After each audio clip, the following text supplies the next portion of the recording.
Bienvenidos a Estrategia, el podcast de Global Strategy. Soy Javier Jordán y hoy vamos a hablar sobre la guerra de Ucrania desde una perspectiva militar. O sea, vamos a analizar las líneas maestras de las operaciones militares hasta ahora. Hoy estamos a 9 de mayo, el famoso Día de la Victoria en Rusia, y es un buen momento, aunque la guerra posiblemente, por desgracia, pues todavía tenga bastante curso, ¿no?, que proseguir. Es un momento para hacer un cierto balance de la cuestión. Y para ello tenemos con nosotros a José Luis Calvo Albero, que es coronel del Ejército de Tierra. Ya estuvo con nosotros en el episodio de Clausewitz, que además tuvo mucho éxito de audiencia y de comentarios, de crítica. Y es un placer pues que nos visites. Muy buenas, José Luis. ¿Qué tal? Muy buenas tardes. Muy bien. Pues nada, que muchas gracias por aceptar la invitación de nuevo. Siempre es un placer contar con tu presencia porque eres una persona que explica muy bien las cosas y este episodio promete. No, el placer es mío. Muchas gracias por la invitación de nuevo. Pues a ti. Un poco para hacer memoria para los que quizás no hayan escuchado ese episodio, aunque pues invito a que lo hagan porque merece la pena.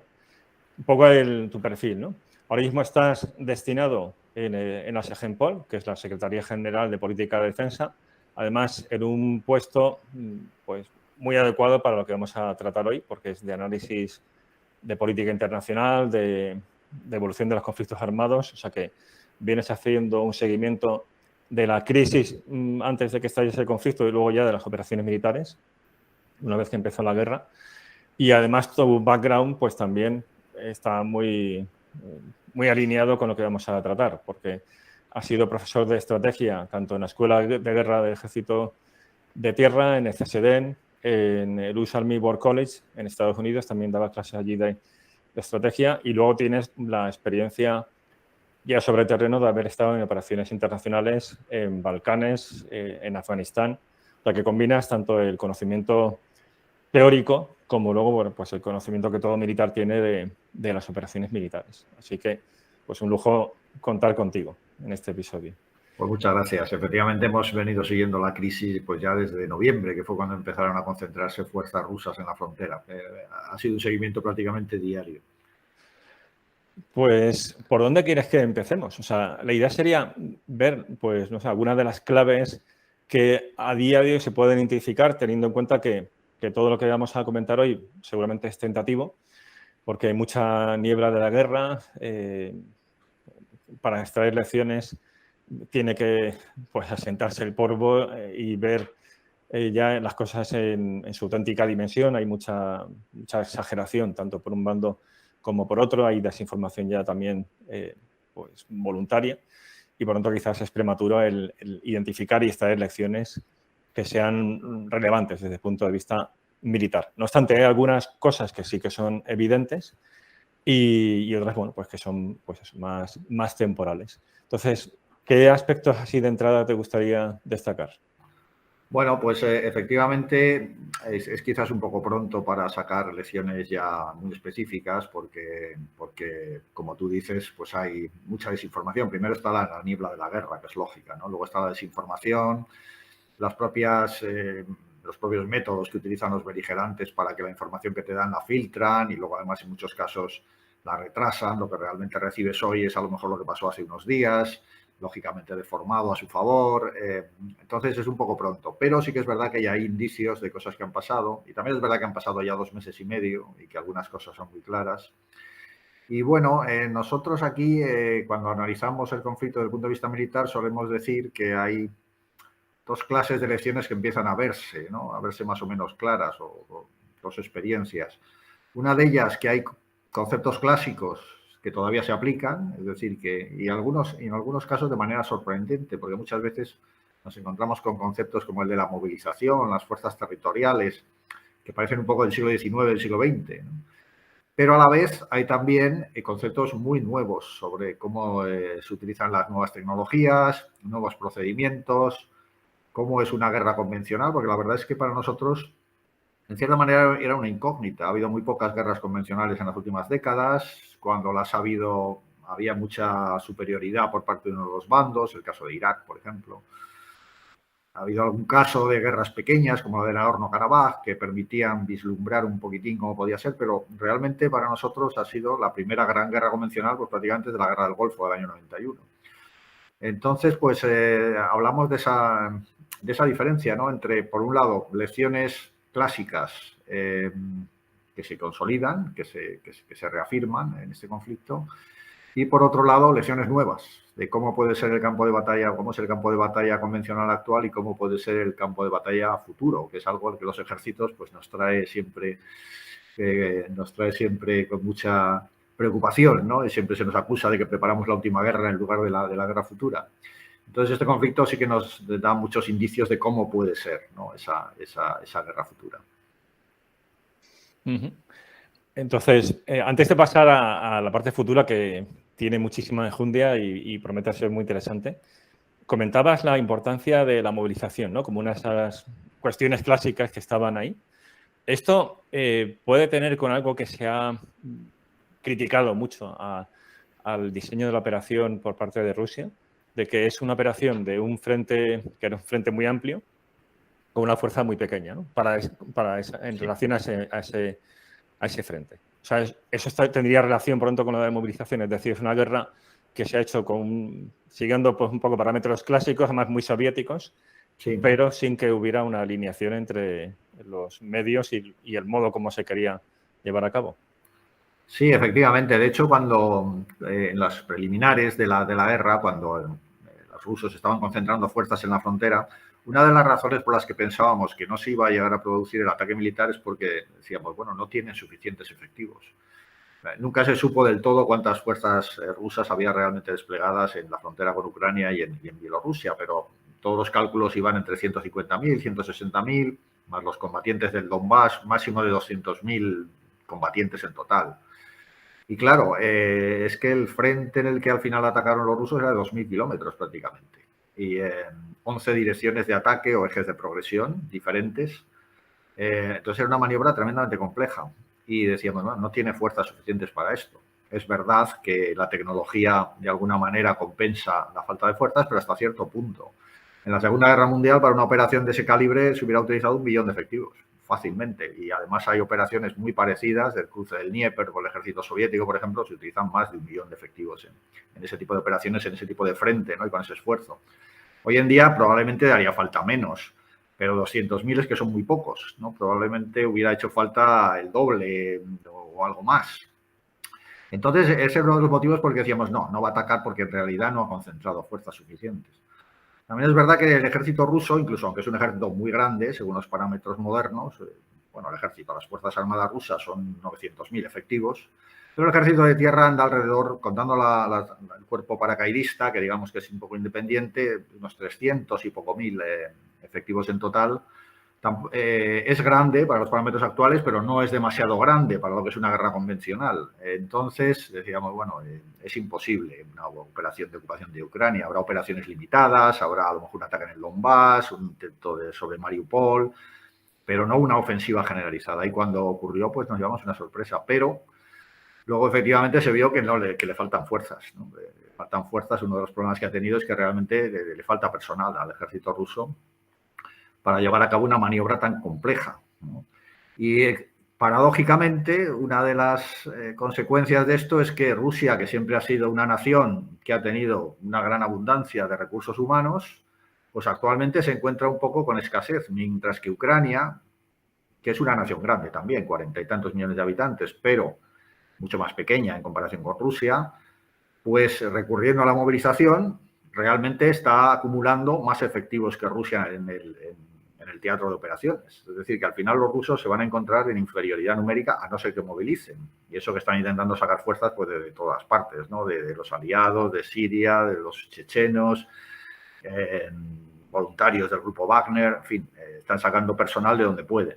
Pero no quieren movilizar por las implicaciones políticas, de opinión pública. Y esta es una lección, es decir, cuando realmente hay un conflicto grande, un conflicto convencional, un conflicto que mueve grandes ejércitos, la movilización es algo necesario todavía. Eso no quiere decir la vuelta al servicio militar obligatorio, pero quiere decir que tienes que tener reservas. Tienes que tener ahí una fuerza de reserva con el cual puedas ir reemplazando bajas y puedas acumular una fuerza suficiente, porque si no, te agotas enseguida en un conflicto convencional. Entonces, ahí la pregunta sería cómo el ejército ruso cometió ese error en el diseño de la operación.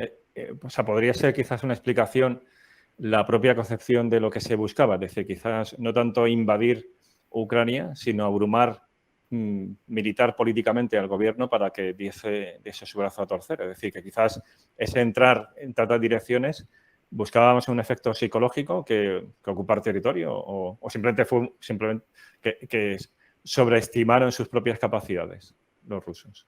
Bueno, yo creo que es que lo que dices es lo que ocurrió. Lo que ellos pretendían era una guerra corta. Entonces ellos pretendían crear ese efecto abrumador, ese efecto de conmoción y pavor que dicen los norteamericanos en los primeros días. Y para eso pues lanzaron esas operaciones rápidas sobre Kiev, en el que incluían operaciones transportadas, y lanzaron tantas direcciones de ataque de alguna manera para abrumar la capacidad de resistencia del ejército ucraniano. Si lo atacas en muchos puntos a la vez, satura su capacidad de resistencia. Entonces ellos jugaban, yo creo, con el factor sorpresa, con la idea de que iban a llegar a Kiev en fuerza en pocos días y que el gobierno ucraniano sencillamente iba a escapar de Kiev. Es decir, ni siquiera iba a ser necesario tomar la ciudad como se ha tomado Mariupol, ¿no? Combate casa por casa, sino que se iba a producir un shock, colapso del gobierno, colapso de las Fuerzas Armadas, repliegue del gobierno seguramente al oeste del país y, bueno, una vez que tomas la capital, pues ya se te abren muchas opciones políticas, ¿no? Yo creo que esperaban eso.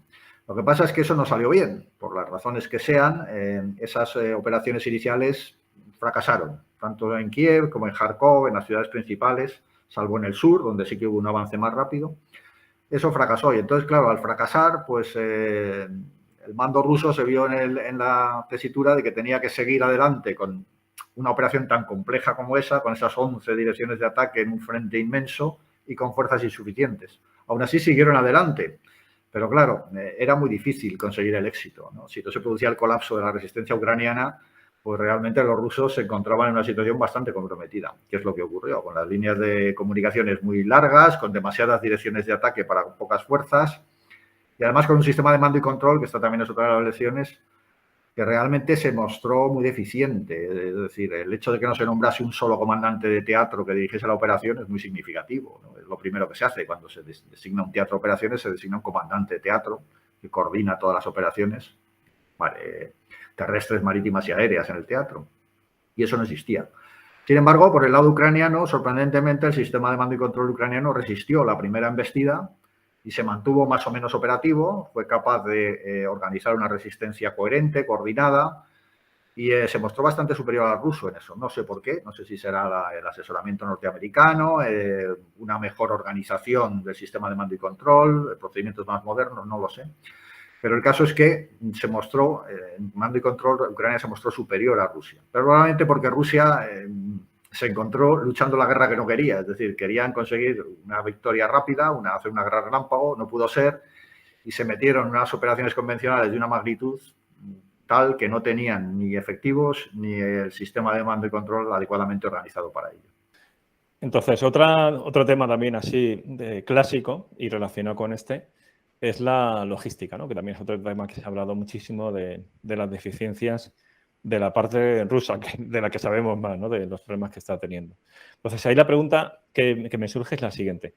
O sea, ¿esas deficiencias logísticas se deben a que la operación estaba mal diseñada respecto a lo que luego se ha demostrado que ha sido la operación? Es decir, que la hipótesis inicial es que esto podía caer como un castillo de naipes, el gobierno de Kiev, y al no caer, pues tienen que ya empezar a improvisar para otro tipo de operación y ya la logística pues no se ajusta a esa operación. O se debe, una segunda explicación, pues a problemas que se habla, ¿no? De corrupción, de una mala gestión de esa logística, o es un problema más profundo, es un problema de la propia concepción y del diseño de la logística en las Fuerzas Armadas rusas, o simplemente es una combinación de estos tres elementos. Yo creo que es una combinación, pero es importante lo que tú has mencionado de que efectivamente la propia concepción rusa de las operaciones no le presta la misma atención a la logística que, por ejemplo, la concepción norteamericana, que se basa mucho en unas líneas de comunicaciones seguras, con capacidad suficiente.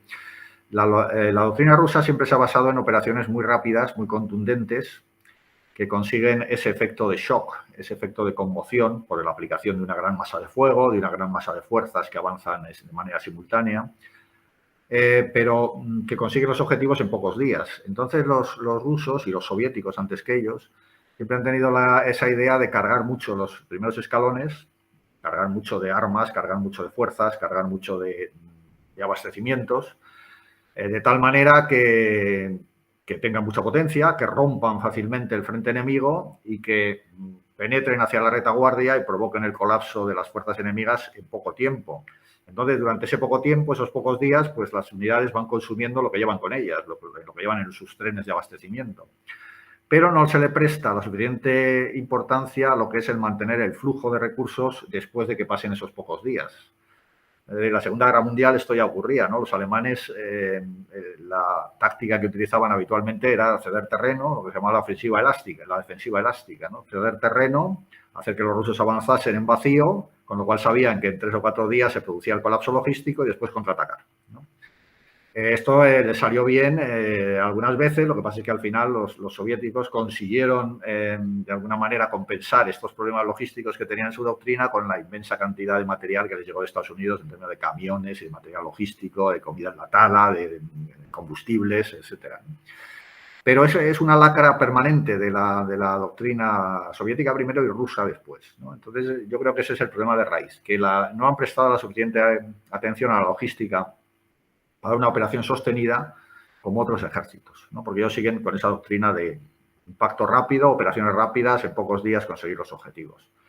Luego también ha habido algo de los problemas que tú señalas. Se han visto defectos tremendos en algunos materiales, se han visto materiales carísimos y valiosísimos, sistemas antiaéreos Tor, Pansir, abandonados en un sembrado, es decir, porque estaban averiados, es decir, porque a lo mejor habían estado almacenados durante años, los habían sacado para la operación, pero no les habían hecho el mantenimiento necesario.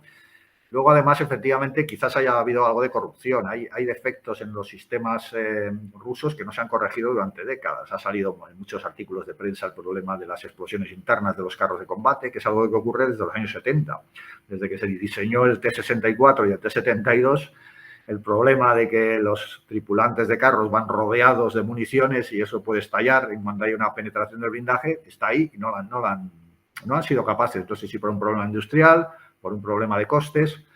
Y luego el rendimiento de muchos equipos efectivamente apunta a corrupción, apunta a que les han vendido cosas que no tienen las prestaciones que deberían tener.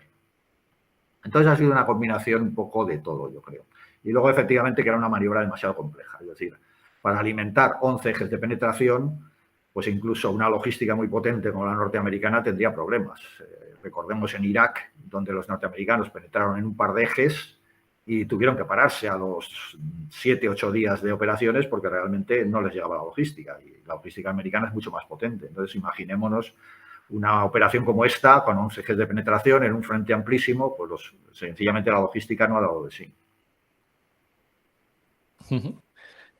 Siguiendo con el ejército ruso, luego, si quieres, comentamos algunas cosas también de la parte ucraniana.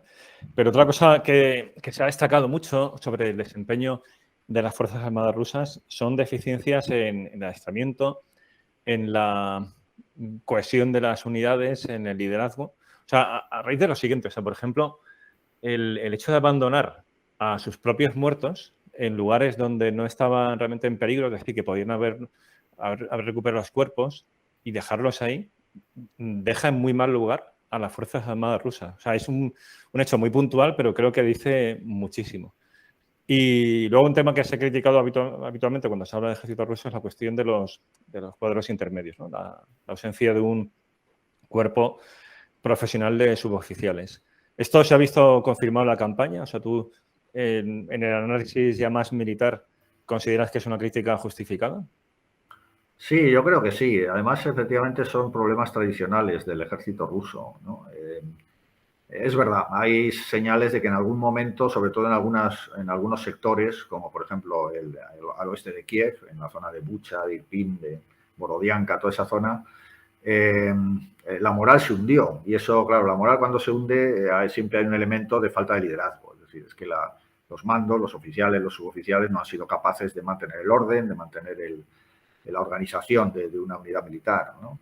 Y efectivamente ha habido señales como el abandonar los muertos propios, algo que para cualquier unidad militar recuperar sus propios muertos es algo, pues, un deber prácticamente sagrado, ¿no? Hay veces que es imposible porque quedan en la tierra de nadie, pero son casos aislados. En el caso ruso los ucranianos han recuperado cientos, probablemente miles de cadáveres de soldados rusos, ¿no? Que no han sido recogidos por sus tropas. El abandonar equipos intactos, es decir, cuando tienes que abandonar un equipo porque no te queda más remedio, lo destruyes, lo vuelas, ¿no? O sea, para que el enemigo no pueda utilizarlo. De hecho, los ucranianos están utilizando ahora docenas de carros de combate y de vehículos de combate capturados a los rusos y prácticamente intactos. Los propios crímenes de guerra, las propias acciones contra civiles, eso también indica una falta de liderazgo por parte de los mandos, ¿no? Cuando se producen ese tipo de cosas es que, por un lado, los soldados, los cuadros más bajos del escalafón, están muy desmoralizados, están sometidos a un enorme estrés. También es cierto que estaban siendo atacados por unidades ucranianas, por drones, por la artillería ucraniana, que se mostró muy eficaz, y en algún momento yo creo que la moral colapsó. Y efectivamente, una de las razones para ese colapso probablemente fue la falta de liderazgo. El problema que apuntas siempre ha sido, y además tampoco se le ha buscado nunca solución, es decir, los suboficiales en el ejército ruso siempre son... no tienen ese aura de profesionalidad de los ejércitos. Y es curioso porque el modelo, en realidad, por ejemplo, el modelo norteamericano, los suboficiales también proceden inicialmente de tropa, ¿no? Es decir, también son soldados que van ascendiendo y pues van llegando a los empleos de suboficial. Pero hay otro espíritu de profesionalidad, hay otro espíritu diferente, ¿no? El problema de los suboficiales rusos es que siempre se les ha considerado tropa y nunca ha habido ese espíritu de cuerpo, ese espíritu de suboficial, que es el que realmente es el esqueleto de las operaciones. Los suboficiales son los que al final mantienen el esqueleto de la organización de los ejércitos y mantienen la moral de las tropas, porque son los jefes de pelotón, jefes de sección, en algunos casos, segundos jefes, los que mantienen la disciplina. Y eso ha fallado en el caso ruso. Digamos que, de todas maneras, lo que les ha ocurrido a los rusos es una prueba muy, muy dura para cualquier ejército, pero en este caso ha fallado bastante, y especialmente en esos sectores como en Kiev, sobre todo en el oeste de Kiev, en el noroeste de Kiev, que es donde parece ser que tuvieron las mayores dificultades. Uh-huh. Luego hay otra cuestión, que esto no solamente es un problema del ejército ruso, sino que también le ha ocurrido a los ejércitos europeos, que es las carencias en stocks críticos, por ejemplo, de armas inteligentes. En la guerra de Libia, pues fue un tema también muy comentado, como a los pocos días de bombardeos, algunos de los países europeos que participaban, pues tuvieron que pedir ayuda, ¿no? Sobre todo a Estados Unidos, porque se habían quedado sin stock de bombas guiadas. Lo que sorprende es en el caso de Rusia, que, bueno, por el volumen de sus fuerzas armadas y, bueno, también por las cacareadas capacidades que mostraba, ¿no?, en los desfiles, en fin, en toda su comunicación pública, esto, pues no, yo creo que no daba la impresión, ¿no?, de que fuera un problema tan grave, porque además tiene una industria militar muy relevante. Entonces, ¿este es un problema que ha sorprendido o más bien se veía venir, que luego el presupuesto pues no podía hacer milagros y que estas carencias iban a estar ahí? Pues no sé, voy desde armas inteligentes a otras cuestiones como por ejemplo bengalas o sea, ya aspectos menores pero que afectan al desarrollo de las operaciones aéreas. ¿Esto cómo lo ves? Sí, yo creo que efectivamente se había dado una imagen un poco falsa. Sí que es verdad que había indicios ya de esto, porque en la participación rusa en Siria, especialmente con el contingente aéreo que envió allí, sí que se vio que utilizaban muchas armas no guiadas. Utilizaban armas guiadas, ¿no? Bombas láser, misiles de crucero, pero sí que es verdad que con mucha frecuencia recurrían a bombas de gravedad, a bombas que no tienen ningún tipo de guía. Claro, eso en Siria, por un lado, no tenía mucha importancia porque la defensa aérea del Estado Islámico o la defensa aérea de los rebeldes sirios pues realmente era muy primitiva, ¿no? No tenían ni siquiera, apenas tenían manpads, misiles antiaéreos portátiles. Entonces, bueno, el que la Fuerza Aérea Rusa tuviese que volar bajo, porque claro, cuando lanzas municiones no guiadas tienes que volar bajo y atacar bajo para tener una mínima precisión, pues no tenía muchísima importancia. Pero claro, en Ucrania eso es diferente, ¿no? Además, en una operación de la amplitud de la ucraniana, pues hacían falta muchas salidas guiadas, con armas guiadas. En la guerra del Golfo, en la cual Estados Unidos siguió utilizando muchas armas no guiadas y solamente un 10% de las misiones aéreas eran con armas guiadas, pues realmente los americanos hacían casi 2.000 salidas diarias, ¿no? En esta guerra los rusos como mucho han hecho 200, 300 salidas diarias. La mayoría no de ataque y las de ataque la mayoría no con armas guiadas. Eso quiere decir que los stocks rusos de armas guiadas son muy bajos. Y yo creo que les pasa con todo un poco igual. El único tipo de armas guiadas en el cual han mostrado cierta eficacia y que tienen un stock bastante respetable es en misiles de crucero y misiles balísticos, ¿no? Los Iskander y los Caliber. Es lo que más han utilizado y lo que han tenido mayor éxito. Pero claro, son armas muy caras, no sustituyen a la Fuerza Aérea lanzando cientos o miles de salidas diarias. Desde que lances 30 misiles de crucero o 30 misiles balísticos diarios, porque realmente no tienes para más, no te compensa la acción que puede hacer una Fuerza Aérea completa, ¿no? Lanzando esos cientos, miles de salidas diarias. Y en la artillería les ha pasado algo parecido. Ellos tienen proyectiles guiados de artillería, los Krasnopol famosos, que ya los utilizaron en Chechenia, pero deben tener muy pocos, porque apenas los utilizan. De hecho, así como las imágenes que el ejército ucraniano difunde en las redes sociales, en las cuales se ve una utilización casi masiva, ¿no?, de proyectiles guiados, en la parte rusa apenas hay. Hay algunos vídeos de drones que utilizan municiones guiadas, de proyectiles Krasnopol, pero muy pocos. Eso quiere decir que realmente los utilizan muy poco, con lo cual es que deben tener muy poco también. Yo creo que Rusia tiene un problema de tecnología, es decir, tiene un problema a la hora de fabricar municiones y equipamientos tecnológicamente muy avanzados. Es capaz, en algunos casos, pero no es capaz de fabricarlos en grandes cantidades, ¿no? Le pasa algo parecido con los drones. Los drones rusos son un poco primitivos. Son eficaces, los Orlan de reconocimiento, pero no tiene drones de ataque realmente eficaces. Sus cámaras no son tan eficaces como las occidentales o incluso las turcas de los Bayraktar, ¿no? Entonces, tiene un problema de tecnología ahí. Puede producir hasta cierta medida productos de alta tecnología, y las municiones guiadas son de alta tecnología, pero en pequeñas cantidades, no de manera masiva. Uh-huh. Y pasando ahora a la otra parte, a las fuerzas ucranianas, pero siguiendo con esta cuestión de los stocks.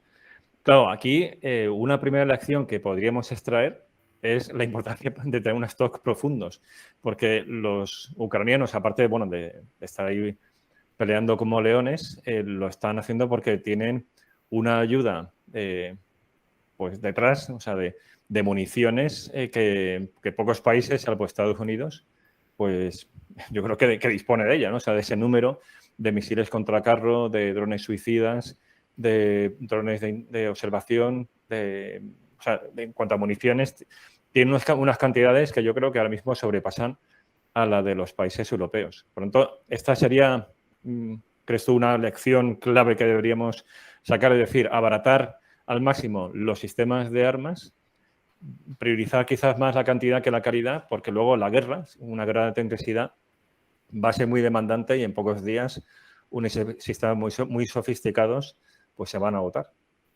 Sí, la verdad es que esta guerra nos ha recordado los inmensos consumos de munición que trae consigo una guerra convencional. La artillería, bueno, hay imágenes de la zona del frente en el Donbass en el que parece la Primera Guerra Mundial, o sea, está el terreno lleno de cráteres, o sea, se utilizan miles y miles de proyectiles de artillería diarios. Ucrania en eso tenía ventaja, lo mismo que lo tiene Rusia, porque son estados que proceden de la antigua Unión Soviética y son lo que a veces llamamos estados arsenal, ¿no? Estados que tenían unas reservas inmensas y tienen todavía reservas inmensas de munición y de armamento. Entonces han tirado de eso. Luego, Ucrania tenía también una industria de defensa nacional bastante potente, que muchas veces no se tiene en cuenta, pero ellos fabricaban gran parte de las piezas de los carros de combate rusos, de los T-72, de los T-80, se fabricaban en Ucrania, ¿no? Entonces, cuando Ucrania se convierte en independiente, hay un momento en el cual Rusia recibe piezas de repuesto y materiales de Ucrania, partes de los carros ya construidas, y en un momento dado tiene que cortarlo, ¿no? Cuando estalla la crisis de 2014, tiene que trasladar esa industria a Rusia, es un problema. Y luego ellos son capaces de fabricar munición en grandes cantidades. Claro, llevaban 8 años en guerra desde el Donbass, entonces se han estado preparando también, han estado fabricando municiones y acumulando municiones en grandes cantidades. Y luego, además, efectivamente, la ayuda occidental también les ha sido de mucho beneficio, ¿no? Especialmente, y en los momentos iniciales, toda la que llega de estos antiguos países que también estaban en el Pacto de Varsovia, de Polonia, de la República Checa, de Eslovaquia, que les han suministrado materiales, pero muchas veces se ve, bueno, les han suministrado carros de combate, misiles antiaéreos, eso es importante, pero muchas cosas más discretas, como miles de proyectiles de artillería de los calibres que ellos utilizan, del 152, del 122, que no son calibres occidentales, les han venido de esos países, y eso es muy importante, ¿no?, para mantener la intensidad de las operaciones. En cualquier caso, sí, una lección aprendida para todos los ejércitos y para los ejércitos occidentales también es que hay que tener reservas de munición, porque en una guerra real las que tienes normalmente, las que nosotros acumulamos normalmente, te duran días. Es decir, a partir de una semana te encuentras que no te quedan municiones. En cuanto a el problema de si tener más municiones convencionales o guiadas, también es verdad que una munición guiada te ahorra mucha munición convencional. Es decir, un proyectil de artillería guiado probablemente consigue el mismo efecto que 100 proyectiles no guiados. Entonces hay que tener una buena relación entre unos y otros. Es decir, hay que tener suficientes proyectiles guiados porque, entre otras cosas, con eso rebajas el peso de la carga logística. Es decir, si transportando 10 proyectiles guiados consigues el mismo efecto que transportando 1000 no guiados, pues evidentemente es un aligeramiento considerable de la cadena logística. Entonces yo creo que tenemos que ir más hacia lo guiado. Lo que pasa es que hoy en día lo guiado sigue siendo minoritario y muy caro, entonces sigues teniendo que tener una reserva considerable de armas no guiadas, ¿no?, que seguirán siendo una parte bastante importante de lo que utilices en combate. Sí, sí, yo la cuestión o sea, priorizar la cantidad sobre la calidad lo aplico sobre todo a lo guiado. Es decir, quizás ha habido pues un énfasis en ese arsenal barroco en estos tiempos más cómodos de lucha contra insurgencia, donde bueno, se buscaban sistemas muy redundantes con unas grandes garantías, tanto en los sistemas de drones, o sea, de ISR simplemente, o sea, de observación, como luego también los que ya son letales, ¿no? O sea, los que son municiones guiadas. Y, no sé, mirando, por ejemplo, países como Irán, con una industria, pues, mucho menos avanzada, pero muy pragmática, tienen desarrollos que yo creo que son mucho más efectivos luego sobre el campo de batalla que los occidentales, quizás por esta cuestión, es decir, que combinan cierto nivel de sofisticación es suficiente y luego con la posibilidad de producir en masa, luego además iterar, el ir aprendiendo lecciones, ir mejorando los productos y que quizás en Occidente, por un peso pues muy relevante de determinadas industrias de defensa, se ha invertido muchísimo en unas capacidades muy lujosas que al final solamente te permite tener unos pocos disparos a un precio pues de presupuesto de defensa en tiempos de paz.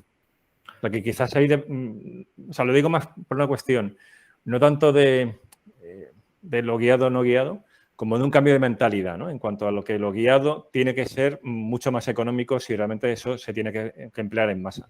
Porque ahora, quizás ya pasando enseguida a la parte de futuro, se habla mucho pues, del tema de los enjambres, de ese campo de batalla pues, muy poblado, de sistemas no tripulados, pero eso al final pasa porque los sistemas sean muy económicos. Si hablamos de masa, tiene que ser muy económico.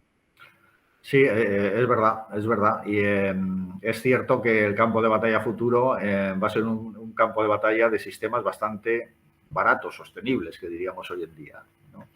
Y es verdad. Y además es cierto que en la combinación de nuevas tecnologías y viejos materiales legacy, que dicen los americanos, se pueden conseguir combinaciones muy interesantes, ¿no? Por ejemplo, una también de las experiencias en Ucrania, la artillería convencional, disparando con munición convencional, ¿no? Munición no guiada.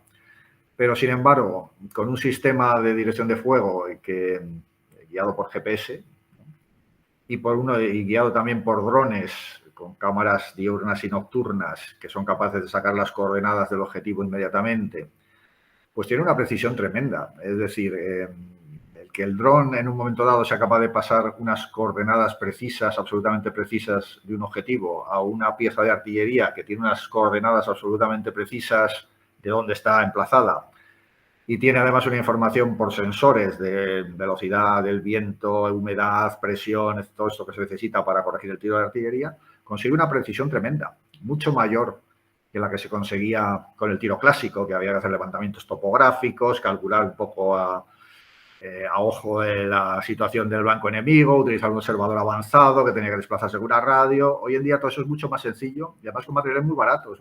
A veces se están utilizando drones comerciales, drones de los que se venden en el MediaMarkt por unos cientos o miles de euros o de dólares, se están utilizando para corregir el tiro de artillería.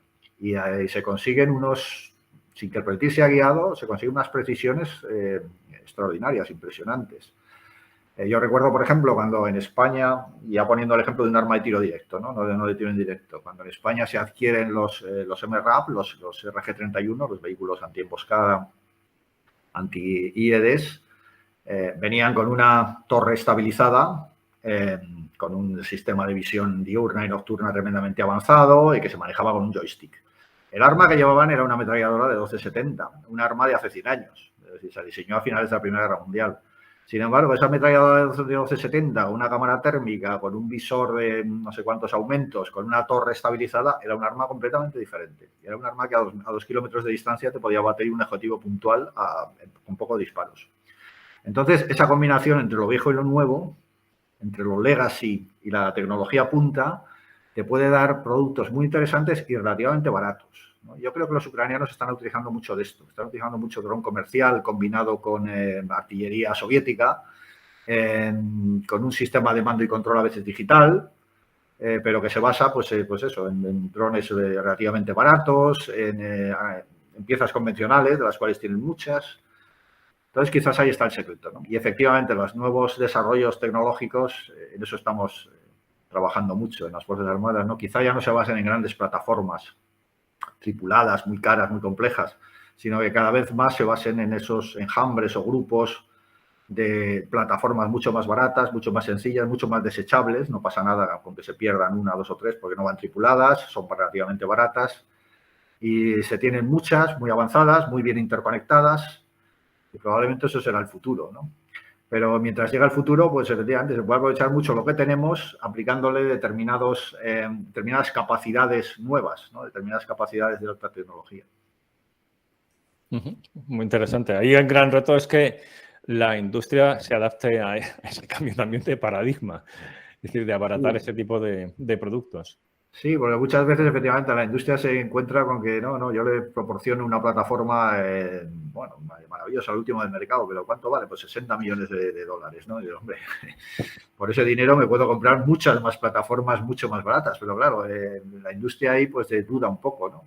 Pero bueno, es cuestión de que se adapte también, es decir, ya lo que se busca no es tanto la complejidad del sistema como la alta tecnología, las altas prestaciones, los materiales de alta tecnología que el sistema puede utilizar, ¿no? Y que además al priorizarse mucho los sistemas no tripulados hay una posibilidad tremenda también de abaratamiento. Es decir, gran parte del coste de un carro de combate, de un avión, de un helicóptero es mantener vivo al ser humano que hay dentro, ¿no? que lo maneja.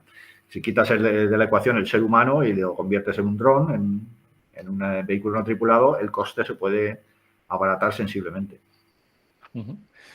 ¿Y qué más cosas destacarías de Ucrania? O sea, ¿qué lecciones podríamos extraer, además de esta cuestión de los stocks? O sea, mencionabas antes el mando y control, que parecía que ellos desde el principio habían logrado que sobreviviera a esos primeros ataques de armas guiadas rusas, ahí sí, o sea, que hubo lanzamientos iniciales. Lo que pasa es que una cantidad comparativamente muy inferior a la que suele hacer, por ejemplo, Estados Unidos en campañas similares. Sí. O sea, que mantuvo ese mando y control. ¿Qué otras cuestiones así te gustaría destacar? Bueno, la verdad es que hay muchas experiencias, ¿no? Hay otras experiencias como la importancia de la guerra electrónica, una cosa que, bueno, sí que se le presta atención, ¿no? Pero que a veces no se le presta la suficiente. Es decir, la integración de la guerra electrónica con los fuegos, por ejemplo, es tremendamente importante. La utilización de la guerra electrónica, otra también lección aprendida, para localizar el sistema de mando y control enemigo. Todos esos artículos que han salido sobre mandos, incluso generales rusos, muchos de ellos han muerto en combate. Muchas veces se atribuye a francotiradores, pero francotiradores es verdad que algunos han caído víctimas de un francotirador, pero la mayoría han muerto en sus puestos de mando. Y eso ha sido porque realmente se les ha localizado el puesto de mando, ¿no? Entonces, eso ha sido por guerra electrónica, porque las emisiones electrónicas del puesto de mando, del cuartel general, pues se han localizado, se ha identificado eso como un centro de mando que valía la pena batir y se ha batido, ¿no? Entonces, estas cosas hay que tenerlas muy en cuenta y hay que tener en cuenta que a lo mejor esa estructura de grandes puestos de mando que a veces utilizamos, pues ya no es realmente útil. Tenemos que tener una estructura de mando más descentralizada, más móvil, más distribuida. Es decir, que a lo mejor un puesto de mando es una serie de instalaciones que ya no están reunidas en un lugar muy fácil de batir, sino que están dispersas en un espacio bastante grande. O diferente, o incluso una estructura mediante nodos relativamente simples, que además son fácilmente reemplazables, pero no hay esos grandes nodos de cuarteles generales de brigada, de división, de cuerpo de ejército, ¿no?, que estábamos acostumbrados.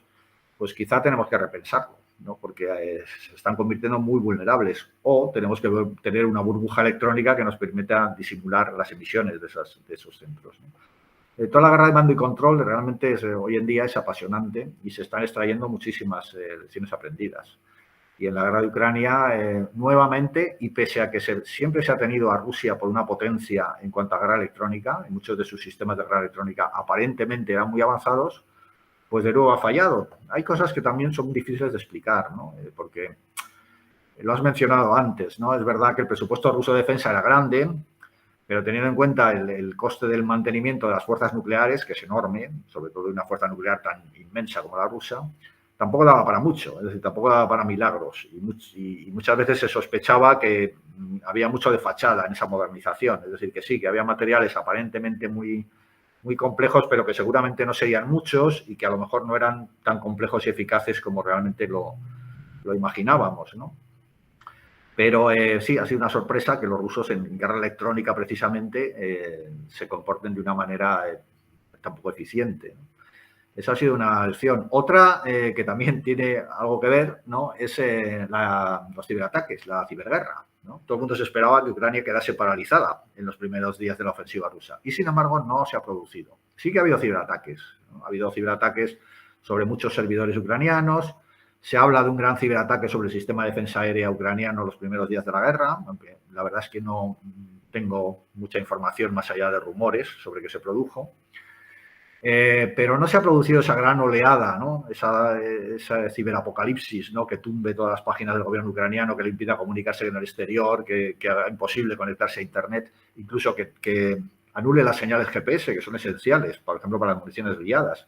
Se ha producido esa anulación de señales GPS en algunos sectores, pero tampoco se ha producido, no ha paralizado en absoluto al ejército ucraniano. Entonces, esto también ha sido una sorpresa. ¿Por qué no se ha producido esto? Bueno, pues quizás se han exagerado la eficacia de la capacidad real de los ciberataques, que también necesitan una planificación, necesitan un tiempo de preparación. Quizás esa idea de que se iba a obtener la victoria en 3 o 4 días, pues no ha hecho que se haga esta planificación de una campaña de ciberataques realmente eficaz. Quizás la ciberdefensa ucraniana ha sido también muy eficaz, asesorada por Estados Unidos, y algo de eso hay, porque sí que es verdad que Estados Unidos prestó mucha atención al asesoramiento en guerra cibernética a Ucrania durante esos 8 años de la guerra de Donbass. Puede que sea una combinación, pero sí que es verdad que tampoco se ha producido, también ha sido una sorpresa, ¿no? Todo el mundo esperaba ese ciberataque masivo combinado con una operación convencional masiva, ¿no?, y una desinformación masiva. Eso, de hecho, era el núcleo de lo que se consideraba la guerra híbrida, ¿no?, desinformación, ciberguerra y operaciones convencionales e irregulares. Lo irregular también ha fallado relativamente en la parte rusa, es decir, esa capacidad de subversión, de sabotaje, de Spetsnaz que se infiltra en las ciudades. Algo de eso hubo al principio, es decir, se vieron imágenes en Kiev de grupos de saboteadores, de esas quintas columnas que estaban ya infiltradas en Kiev, en Kharkov, pero fueron neutralizadas con una facilidad también sorprendente, ¿no? Se habla de que en realidad los servicios secretos ucranianos tenían información sobre esas redes de saboteadores y las neutralizaron. El caso es que tampoco obtuvieron los efectos que se esperaban de ellos, ¿no? Entonces, sí que es verdad que esa combinación de procedimientos que constituye el núcleo de la guerra híbrida, que ha sido pues, el concepto doctrinal más utilizado en la última década, pues no se ha producido del todo, no se ha llegado a producir bien. Probablemente porque los rusos lo han hecho mal, porque no esperaban esa resistencia, porque ellos esperaban ganar en pocos días y realmente no le han prestado atención a la coordinación de todos esos elementos, que es algo que requiere bastante tiempo, ¿no? Y bastante esfuerzo. Pero eso han sido experiencias importantes y sorpresas también de la guerra en Ucrania. Sí, me encanta esto porque están saliendo un montón de lecciones interesantes y estas últimas además tienen que ver con aspectos menos visibles. O sea, comentabas antes la cuestión de las operaciones electromagnéticas. Ahí tenemos un episodio monográfico con Ignacio Nieto, que es el número 18, donde ya nos hablaba antes de la guerra de toda esta cuestión. Luego mencionabas el aspecto del ISTAR, ¿no? O sea, de la inteligencia, reconocimiento, adquisición de objetivos, que es lo que posiblemente explica que hayan caído tantos mandos de alto nivel rusos. Posiblemente esto se deba a esa ayuda invisible, en este caso, de Estados Unidos, ¿no? Sí. Y muy posiblemente también el hundimiento del crucero Mosca también pues, esté relacionado con eso, es decir, que le hicieran ahí o le ayudasen a localizarlo y a darle el targeting. Pero claro, esto, y si te parece, Chico, vamos encarrilando la parte de lecciones de cara al futuro y en particular a las Fuerzas Armadas españolas, porque estamos siguiendo una serie de episodios que van de gran estrategia de España, política de defensa de España y luego ya el ir bajando a cosas más concretas de interés para nuestras Fuerzas Armadas. Entonces, este sería otro punto, ¿no? El potenciar todo lo que es el ISTAR, o sea, la inteligencia, reconocimiento, la adquisición de objetivos, que es algo que, por ejemplo, pues, el Ejército Aéreo Español tiene que potenciar más porque no tenemos una plataforma dedicada exclusivamente a guerra electrónica. El tema de targeting no sé cómo va, o sea, qué capacidades tenemos ahí.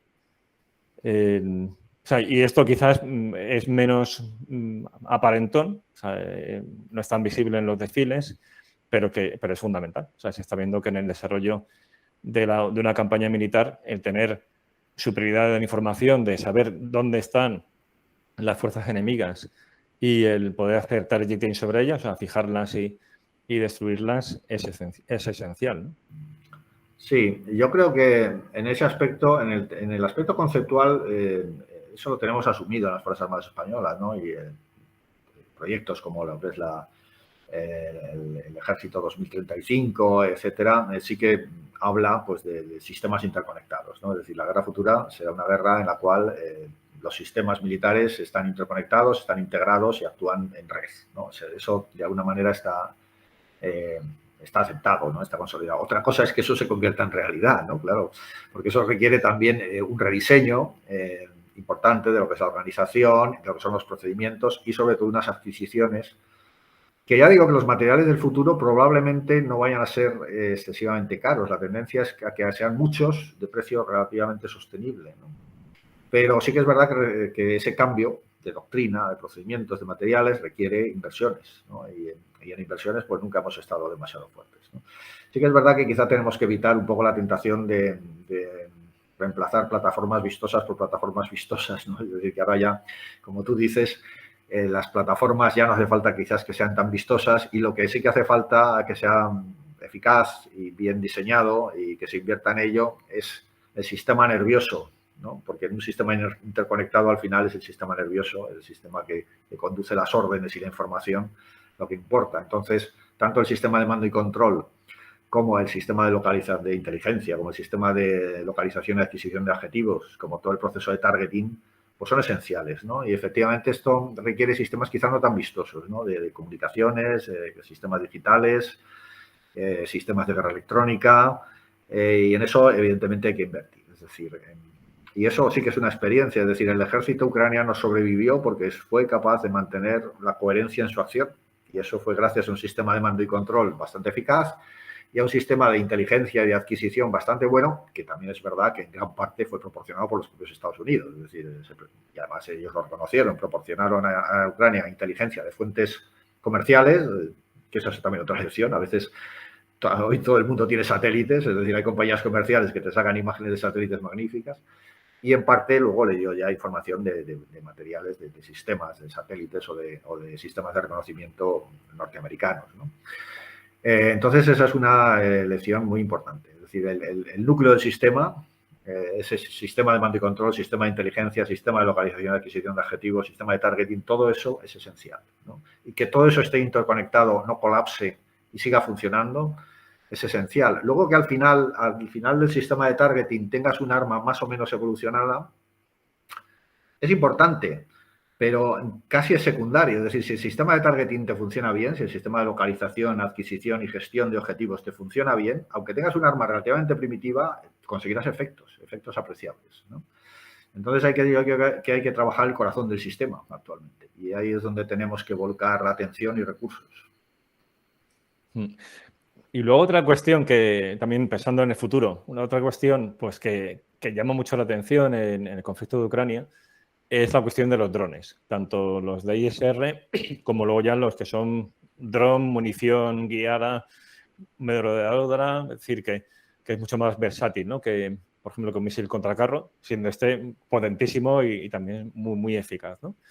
Claro, ahí la pregunta es, o sea, ¿qué lecciones reales podemos sacar en España en ese sentido? Porque hay como una resistencia, o ha existido una resistencia política, por ejemplo, a armar drones. Luego hay problemas industriales para dotarse de drones a un precio asequible. No sé, pienso, por ejemplo, el tema este del Euromale, que por lo menos de aquí a 10 años, un precio exorbitante, con unas capacidades que bueno, sí van a ser potentes, pero que ya en gran medida pues existen, ¿no? O sea, no es desde luego una plataforma disruptiva y es nuestro programa estrella en materia de drones. Entonces, ¿cómo ves ahí o sea, las enseñanzas que nos está dando Ucrania y luego esto cómo se puede traducir, cómo se puede aplicar a las Fuerzas Armadas españolas? Sí, hombre, de Ucrania, en cuanto a drones, la primera lección aprendida es que los drones están omnipresentes en el campo de batalla moderno. Es decir, que sobre tu cabeza va a volar una auténtica nube de drones, desde los grandes drones estratégicos y operacionales, como sería el Male o como puede ser el Robahawk, etcétera, que son efectivamente muy caros, pero que, bueno, obtienen inteligencia estratégica, señales, etcétera, etcétera, hasta los pequeños drones comerciales que valen 200 euros. Es decir, todo eso va a volar sobre tu cabeza. Vas a tener un auténtico enjambre que va a estar vigilándote todo el día. Además, hay vídeos bastante significativos de soldados rusos, ¿no? Están en sus trincheras y están siendo observados por el dron que automáticamente le está comunicando los datos a la artillería. Hay drones suicidas como los Switchblades, hay drones de reconocimiento como los Orlan rusos, hay drones de ataque como los TB2 turcos. Hay una auténtica bandada de drones de diferentes tipos, tamaños y prestaciones, y tenemos que ser conscientes de que eso es el futuro. Es decir, y no solamente drones aéreos es lo que tenemos ahora, pero luego vendrán los drones terrestres. Estamos esperando que los norteamericanos den sus drones marítimos, no sé si los habrán dado ya a los ucranianos, que vienen en algunos de los paquetes de ayuda, vienen también esos drones marítimos de vigilancia que son esenciales para dirigir los misiles antibuque, para localizar objetivos, para seguirlos de manera discreta. Y habrá drones terrestres, marítimos, aéreos, y eso es el futuro. Y no basta con tener media docena, es decir, hay que tener enjambres, efectivamente, aunque todavía no dominemos esa técnica de manejar un enjambre, ¿no? Como si fuera una banda de pájaros, pero sí que tenemos que tener muchos tipos de drones tácticos, operacionales, estratégicos, de localización, de observación, de ataque, suicidas, y eso o lo tienes o realmente esto es una desventaja tremenda en un campo de batalla. Sí que es verdad que los drones han tenido muy mala fama, porque claro, esa idea de que una máquina acabe matando a un humano, hoy en día en realidad no es así, es decir, quitando los drones, algunos drones como los drones antirradar, por ejemplo, que sí que buscan y atacan directamente su objetivo, la inmensa mayoría de los drones son controlados por un operador humano, es decir, es como si lanzas un misil. Un Switchblade es un misil mejor dirigido que un misil normal, es decir, dirigido por un operador con su sistema de vídeo. Pero también hay que tener en cuenta que, primero, los drones evitan muchas bajas humanas, no hay tripulaciones, son sistemas baratos y desechables, y además evitan también muchas bajas en el objetivo, es decir, un dron que va directamente hacia su objetivo o que ataca un objetivo después de estar sobrevolándolo durante 12 horas y buscando el mejor momento para atacarlo sin provocar bajas civiles, al final acaba provocando muchas menos bajas civiles que los bombardeos masivos que estamos viendo en Ucrania. en los cuales pues, se dispara con lanzacohetes contra una ciudad, por ejemplo, ¿no? Eso con un dron no hace falta. El dron puede estar 15 horas sobrevolando la ciudad, buscando un objetivo, y cuando lo localiza lo destruye con un misil directamente dirigido a ese objetivo, sin que los civiles alrededor sufran excesivos daños. Es decir, en realidad lo que consigues con la guerra de drones, de momento, es mayor eficacia, mayor precisión y menos daños colaterales. Entonces, de alguna manera hay que acabar con estos reparos que tenemos. Sí que es verdad que, lógicamente, el que la inteligencia artificial por sí sola decida qué blanco se va a atacar y decida la muerte o causar heridas graves a un ser humano es algo que de momento éticamente es bastante inaceptable, ¿no? Pero tal como están actualmente diseñados los drones, que son con un operador humano, que es el que realmente decide al final que se ataque y que no hay mucha diferencia con un soldado que apunta su fusil y decide a quién apunta y a quién no apunta. Es decir, es el mismo proceso. Entonces, aunque nos produzca un poco de dentera, pero realmente un dron no es más que un sistema de arma arrojadiza muy perfeccionado, ¿no?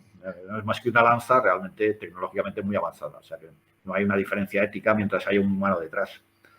Sí, esa cuestión de los drones autónomos letales es una caricatura, porque realmente está fuera de la ecuación el tener un arma por ahí que de forma autónoma decide a quién matar y a quién no. O sea, eso en todos los documentos que al menos yo he consultado, incluso también de Estados Unidos, siempre está el tema de human on the loop, ¿no? O in the loop, o sea, en función de la categoría, pero al final siempre hay algún control humano a este respecto, por cuestiones éticas y también por una cuestión militar, porque sería perder el mando y control. Es decir, al lanzar hay una serie de sistemas y no tener control sobre ellos, lo cual va contra un principio básico militar, ¿no? Pero luego, o sea, con esto que comentas, ahí digamos, mi interés es si Europa va a aprender de esto, porque esta guerra es una llamada de atención sobre ese cambio que se ha producido en el campo de batalla, que no significa que sea un cambio ya definitivo y radical y que deje fuera de juego otros sistemas, pero sí que es una llamada de atención sobre la importancia de los drones en todas esas categorías, que países como Estados Unidos van muy avanzados, China no digamos, antes mencionaba Irán, países de nuestro entorno, Marruecos está también adquiriendo ese tipo de sistemas. Y aunque hay presencia de ellos en los ejércitos europeos, creo yo que no tienen protagonismo que ahora mismo, por ejemplo, están teniendo en el campo de batalla de Ucrania, ¿no? Entonces era esa más mi inquietud, ¿no? Si realmente en Europa vamos a aprender a ese respecto de la relevancia que tiene. Y antes mencionaba la cuestión de que no es definitivo, decir que no es el arma definitiva, porque también se ha hablado mucho de que es el fin del carro de combate, cosa que hemos escuchado un montón de veces. O sea, creo que al final esto va de lo de siempre, es decir, es empleo de armas combinadas, o sea, que son diversos sistemas que actúan de forma sistémica y cada uno tiene su ventaja y anula ventajas de otros. Por lo tanto, habrá que desarrollar doctrinas, incorporar los drones ahí, sistemas antidrón, o sea, que esto no significa el fin del del carro de combate, pero que los drones van a ser una capa más esencial, un elemento más dentro de ese sistema militar, ¿no? Con lo cual, sí. Me alegra que después de que está en el Ministerio de Defensa y en Fuerzas Armadas, pues hay ya que sí, seguramente existía, ¿no? Pero una conciencia de la importancia que tienen este tipo de sistemas. Sí, la verdad es que yo creo que esa conciencia existe, ¿no? El problema está en que luego esas ideas, a nivel de ideas, efectivamente lo tenemos, se transformen en realidades, ¿no? Se transformen en materiales, se transformen en nuevos procedimientos, nuevas organizaciones, que eso ya hay que vencer un poco la inercia, ¿no? de la máquina. Sí que es verdad que ahora tenemos una oportunidad excepcional, porque las experiencias de la guerra de Ucrania son tremendamente valiosas. Y por otro lado, han provocado que muchos países europeos hayan decidido que tienen que aumentar sus presupuestos de defensa, ¿no? El caso de Alemania ha sido espectacular, pero todos, de una manera o de otra, en mayor o menor medida, vamos a aumentar nuestros presupuestos. Y ahora es una oportunidad tremenda para transformarnos, ¿no? Para ir avanzando, ¿no? En esa senda que parece que va hacia el campo de batalla futuro. Que, como tú dices, tampoco significa que haya una ruptura tremenda. Seguramente es una transformación progresiva, es decir, Los carros de combate no es que sean obsoletos, lo que pasa es que los rusos los han usado muy mal. Es decir, muchos carros de combate se han perdido sencillamente porque se han quedado atascados en un barrizal, ¿no? Y entonces ni había infantería para protegerlos, ni había vehículos de recuperación para sacarlos de ahí, ni había una doctrina, ¿no?, para utilizarlos de una manera combinada mejor, ¿no? Es decir, se han utilizado los carros de combate a veces en solitario, avanzando por mitad de la carretera, sin infantería que les proteja, sin apoyo aéreo, totalmente contra los procedimientos que yo creo están establecidos de la Segunda Guerra Mundial. Es decir, de la Segunda Guerra Mundial los carros de combate alemanes en la Blitzkrieg no iban solos, iban apoyados por los Stukas y con la infantería mecanizada a su lado y con la artillería apoyándoles, en fin. Es un sistema, ¿no? El carro de combate es parte de un sistema. Y si lo haces combatir solo, pues al final es un pedazo de hierro, ¿no?, que está condenado a la destrucción, ¿no?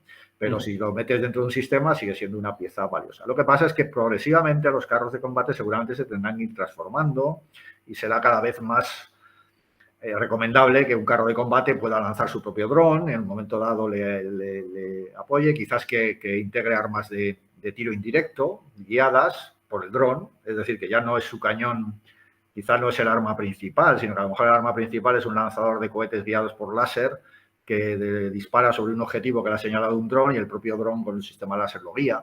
En fin, este tipo de no lo sé, es simplemente un ejemplo, ¿no?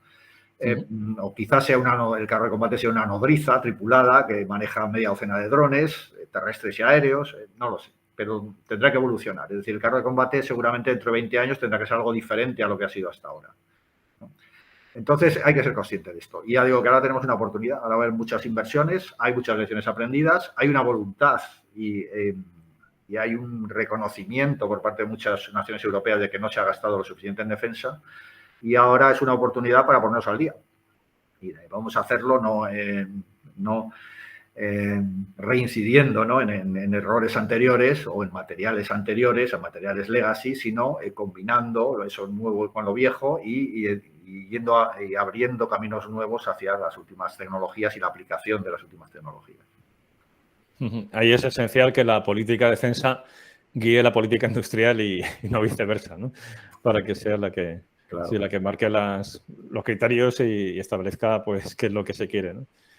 Oye, pues genial, la verdad es que interesantísimo. Además, hemos cumplido cuánto tiempo, la idea era hacerlo en torno a 1 hora y han salido un montón de cosas muy relevantes y además con esa orientación de ver qué podemos aprender del momento. O sea, con esta advertencia inicial de que todo es muy tentativo, o sea, que falta mucha información, o sea, habrá que esperar a que uno acabe la guerra, ojalá cuanto antes, y luego pues que pase tiempo, que florezca, o sea, que salga a la superficie toda la información relevante para extraer lecciones, pero como tú decías, bueno, hay una serie de hechos que son objetivos y que ya se pueden estudiar y aquí nos has hecho una muy buena presentación de cuáles son y qué implicaciones tiene para el presente y para el futuro. Sí, efectivamente, esperemos que la guerra acabe cuanto antes porque otra de las lecciones aprendidas es el tremendo sufrimiento que está provocando en la población civil, ¿no? No habíamos visto esas ciudades bombardeadas en Europa, sí. Vemos en Europa desde hace décadas, bueno, quizás las guerras de la Yugoslavia, ¿no? Y realmente es bastante dramático, ¿no?, ver los efectos de la guerra. Entonces esperemos que acabe cuanto antes, pero efectivamente, para que no vuelva a ocurrir, pues hay que mantener un sistema de disuasión eficaz y eso implica, pues, hacer uso de todas esas lecciones que podemos aprender del conflicto. Fantástico. Pues muchísimas gracias, José Luis, que un placer tenerte por aquí otra vez y sé que no será la última, habrá más temas que tratar, tanto quizás de esta propia guerra, cuando se vayan acumulando pues nuevas evidencias o desarrollos y luego pues que hay un montón de temas que nos encantan que seguro que podemos seguir comentando. Pues muchas gracias a ti, ha sido como siempre un placer. Pues nada, seguimos. Un abrazo. Un abrazo.